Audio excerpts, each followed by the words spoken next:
mission station on Space to Ground. Welcome to Space to Ground, your weekly look at what's happening on board the International Space Station. I'm Dan Hewitt. Orbital ATK is set to launch its 4th commercial resupply mission.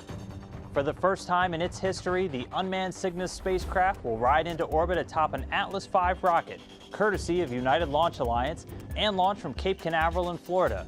Cygnus received a few upgrades since the last time it flew, increasing its cargo carrying capacity and volume, and trying out a new solar array design. Dubbed the SS Deke Slayton II after the famous NASA astronaut, the space freighter is loaded with more than 7,000 pounds of science hardware and supplies for use by the Expedition 45 and 46 crews. And among the tons of supplies packed on Cygnus are several exciting new science experiments.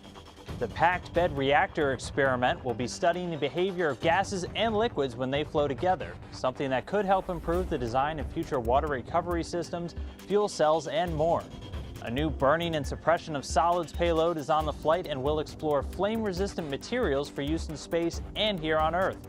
And NASA's Small Spacecraft Technology program is sending 2 NODE satellites to demonstrate how to control entire swarms of spacecraft. We're all about robotics this December, and one Twitter follower started us off with this question: how is robotic technology being used on the station? Well, just a few days after Orbital's launch, one of the biggest robotic devices will spring into action. The station crew will use the large Canadarm2 robotic arm to reach out and capture Cygnus once it arrives. The 57.7-foot-long limb has 7 motorized joints and can routinely be seen moving equipment, astronauts, spacecraft, and even huge pieces of the station itself. It even has a super sophisticated attachment called Dexter to perform finely tuned repairs and experiment work.